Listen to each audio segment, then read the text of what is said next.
Welcome to the Real News Network. I'm Jessel Noor in Baltimore. You've probably heard of fracking. It's the controversial natural gas drilling technique that pumps millions of gallons of water and toxic chemicals deep underground to release oil and gas trapped in shale formations. Advocates say it's a safe way to harness a bridge fuel that causes fewer CO2 emissions than coal, but critics warn it's dangerous to the environment and public health. More than 30 states allow fracking, and Maryland recently approved the practice. Well, now joining to debate whether the benefits of fracking outweigh the risks in Maryland are two guests. We're joined by Dr. Katie Brown. She's a spokesperson for Energy in Depth, a research and education program of the Independent Petroleum Association of America. We're also joined by Emily Wurth. She's the Water Program Director for Food and Water Watch. Thank you both for joining us. Thanks so much for having us. So let's get right into it. Let's start with you, Katie. So soon after previous Maryland Governor Martin O'Malley signaled fracking would be allowed in Western Maryland, New York Governor Andrew Cuomo decided to ban the practice in the entire state. And this is after 6 years of debate across New York. Cuomo had previously embraced fracking as a way to provide jobs and economic stimulus and a way to transition off coal. Why do you think that the benefits for Maryland outweigh the risks? Well, I think the most important question in that respect is not whether there are risks, but can you manage those risks? And the overwhelming answer is yes. And you don't have to take my word for it. You can take the word of Gina McCarthy. She is the administrator of the EPA, and she said there's nothing inherently dangerous about hydraulic fracturing that can't be fixed with sound engineering practices. And that's something that Energy Secretary Ernest Moniz has also said. He said that the risks of fracking are absolutely manageable. And that's also actually something that Maryland regulators found. The Department of Environment and Natural Resources produced a report late last year. It examined all the risks of fracking, and it determined that each one of those risks can be managed with sound practices and sound regulations, which Maryland has in place. And so that's the important question. As far as the benefits are absolutely enormous. I mean, on a larger scale, we're seeing manufacturing coming back to the United States. We're seeing millions of jobs. We're seeing gas prices at $2 a gallon, and that's because of fracking. And frankly, there are huge environmental benefits as well. I mean, New York has the cleanest air in decades, and that's because they are ramping up their use of natural gas. Pennsylvania is the same thing. They've had millions of tons of pollution removed from their air because of natural gas and the increased use of natural gas, which comes from hydraulic fracturing. And obviously the benefits in terms of climate as well. So I wanted to give you a chance to respond. Emily, so what's your response? Because so Food and Water Watch is part of a coalition of dozens of groups in Maryland that's calling for a moratorium. Yes, absolutely. So just to point out that Governor Cuomo's decision to ban fracking in New York was based on the advice of his health commissioner, Dr. Zucker. He did an extensive health review and reviewed all of the current literature. There are now more than 400 studies on the impacts of shale gas development in the literature. And a recent analysis done in 2014 by physicians, scientists, and engineers find that of the studies on air pollution, for instance, 95% of those show potential risk or harm. When they looked at the studies on health, which there are about 47 studies done on health, 96% of those showed potential risks or harm. So Dr. Zucker actually reviewed the current literature. 73% of those 400 studies have come out since January of 2013. And his recommendation was, would I want my family to live in a community with fracking? And he told Governor Cuomo that the answer is no. And so many of us in Maryland now say, if fracking's not safe for a child in New York, then we don't think it's safe for a child in Maryland. And that's why we've come together to organize for the legislature to pass a long-term moratorium.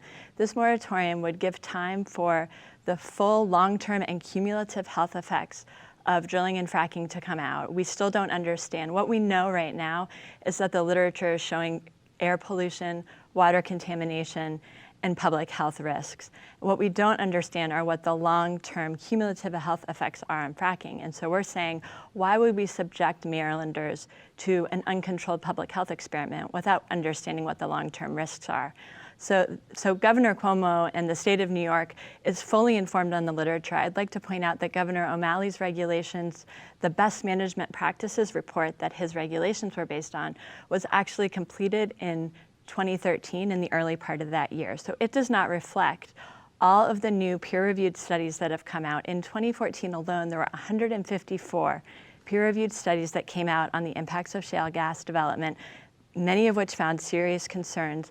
So that's about 3 studies a week. I mean, those of us who work on this issue thought to ourselves, wow, it seems like there's a new study on the problems with fracking every other day.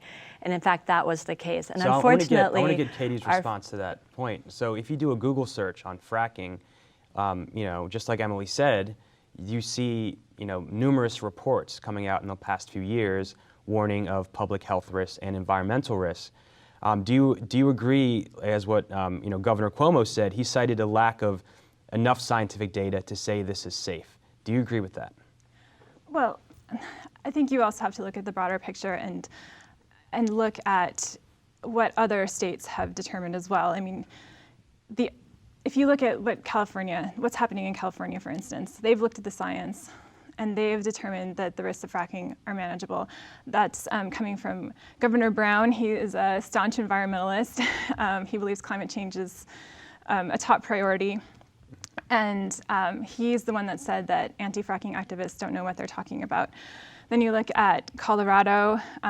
Governor Hickenlooper is a strong supporter of development of natural gas because of the environmental and economic benefits. You look at Illinois, they rejected ban fracking activism because of the environmental and economic benefits.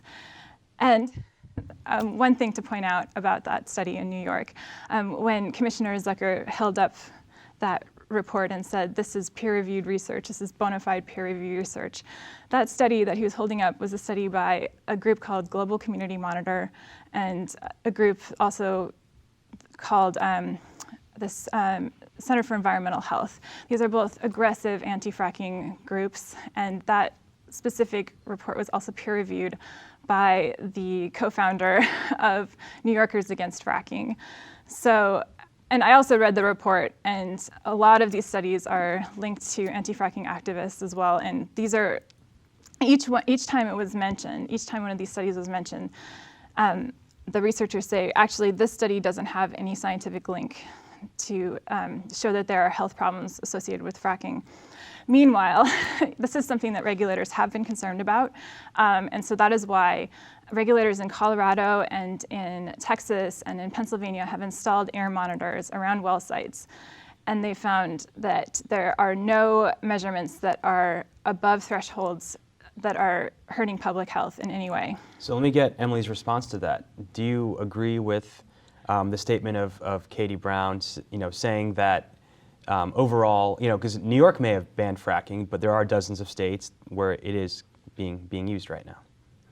Sure, it's going on in a lot of states across the country, but what we're finding, I mean, the air monitoring is just not the case. We're finding high levels of benzene and formaldehyde, known carcinogens, coming up on air monitors. Benzene was found in the urine of well pad workers, so people who are working in the oil and gas industry actually have levels of benzene in their urine that are concerning enough to be associated with leukemia. And so I think, there's been a lot of effort to influence elected officials through campaign contributions by the oil and gas industry. And we've seen that play out even among, like Katie said, Democratic officials who are representing the interests of the oil and gas industry over the concerns of people across the country. And what we're seeing is that there is more and more evidence each day. I mean, there are more than 400 studies now. That doesn't even include all of the newspaper investigative reports and other news coming out about the serious concerns. I mean, we're seeing swarms of earthquake. I just heard today that the earthquake insurance companies are now actually determining how much people are going to have to pay in earthquake insurance by their proximity to fracking wells. This stuff is happening across the country. And although there's a lot of effort for the oil and gas industry's public relations firms to cover it up, the truth is coming out, and people across the country are educating themselves, and they're beginning to educate their elected officials and holding them accountable to the kind of world that they want to live in, valuing our air and our water and the health of our families. And so that's what we're seeing across the country, and that's why there are hundreds of measures now, almost 500 measures of local bans where communities have either passed bans or resolutions against fracking in their community, because this is not the kind of future they want for their children. For climate change, what we're seeing is that despite the fact that natural gas burns cleaner than coal, there are two major issues that are causing it to contribute aggressively to climate change. One is methane, fugitive methane, which is 87 times more climate intensive than carbon dioxide over a 20-year time frame. But beyond that, the plans to drill and frack thousands and thousands of wells across the country, and all of the full energy life cycle involved in that, from clearing the land to trucking in the water to trucking in the sand. The burning of carbon dioxide alone associated with that would lead us to catastrophic climate change. And if you heed the warning of climate scientists, they're saying we need to keep the fossil fuels in the ground, and we need to aggressively transition to renewable and sustainable energy sources, as well as energy efficiency and conservation. So you made a few points there. Let me give Katie a chance to respond. So what about the issue of the money that the oil and gas industry is pouring into these campaigns? Do you think that has swayed the debate, the public debate around this? Well, I mean, the anti-fracking industry is pouring money from all kinds of national groups into these local campaigns as well. I mean, there's money everywhere. I don't think that's the issue here, but I would like to talk about this methane thing, because the US EPA has the best data on methane emissions, and their data clearly show that as natural gas production has ramped up significantly to unprecedented levels, methane emissions have gone down significantly. And if we are going to listen to what the climate scientists say, then we should listen to what the IPCC said in its latest climate assessment, which is that the reason that we've had these significant reductions in CO2 emissions is because of hydraulic fracturing and natural gas use in the United States. And that's also something that was determined by the International Energy Agency, the Paris-based agency. They said that our reduction in emissions because of hydraulic fracturing and because of natural gas is the bright spot in the global outlook for global climate change. So, I mean, if we're going to listen to the scientists, then shouldn't we listen to the top scientists in the world on that point? And so what's your response to that, that it is being a successful bridge fuel? And also Katie's previous point that regulations can help lower the negative effects of fracking. Well, what we found when we reviewed the peer-reviewed literature on drilling and fracking is that there are not studies coming out indicating that regulations can manage the risks and the harms for drilling and fracking. And so there is basically not evidence out there showing that regulations will mitigate the inherent risks associated with this process, one of those being that wells fail. And so what we're seeing is that the industry has not been able to come up with a way to deal with the well casing failures, which is leading to a lot of the problems associated with methane release as well as water contamination issues. And I think that that's why those of us in Maryland think it's incumbent upon the state legislature right now to pass this legislative moratorium and to allow time for the long-term and cumulative health studies to come out. There's not enough research on what this could mean for the economy of Maryland, either in terms of the thriving tourism and agriculture industry in Western Maryland. In fact, Governor O'Malley's own economic risk assessment did not consider what the detrimental effects would be on the tourism industry in Western Maryland. I know I've gone out there to ski, and that there's a lot of people that really want to enjoy the outdoors and not be concerned about the thousands of heavy truck traffic on those roads as well. But on that point, what would you say to landowners in Western Maryland that want to sell their land to make a profit and to get some money in an area that may be suffering, a recession?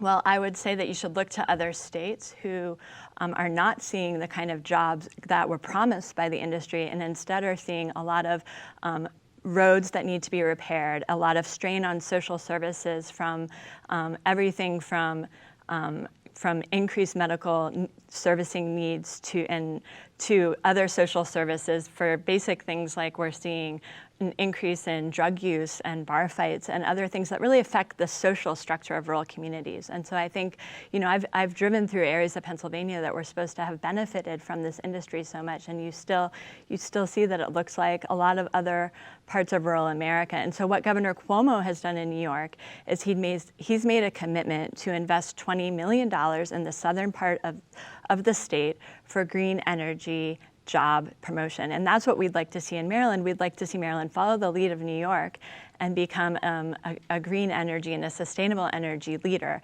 And that's the way we can really be a leader in the country. And your response? Okay. Well, I think when we start talking about bar fights and drug use, and that's a sign that the science isn't on their side. The benefits are enormous. Towson University put out a report that said that in Western Maryland there will be about a couple thousand jobs at least, and several $1 million in revenues, which would end up helping to fund road repairs and schools and hospitals and all of these things. And so these are real benefits, and the risks are manageable and the benefits are great, is basically. So I gave Katie the first word. Last word to you. I would say that the risks are serious and they're not fully understood, and that the benefits are not of the nature that it's worth risking our health, our water, and the lives of our children, and that there is a huge opportunity to have the vision to transition to renewable and sustainable energy in Maryland, and that's what we're urging, and that's why we're calling on the legislature to pass a moratorium on fracking this session. So Katie Brown is a spokesperson for Energy in Depth, which is a research and education program of the Independent Petroleum Association of America. And thank you, Emily Wurth. She's with Food and Water Watch, and she's their water program director. Thank you both for joining us. Thank you for having us. Thank you for joining us at the Real News Network.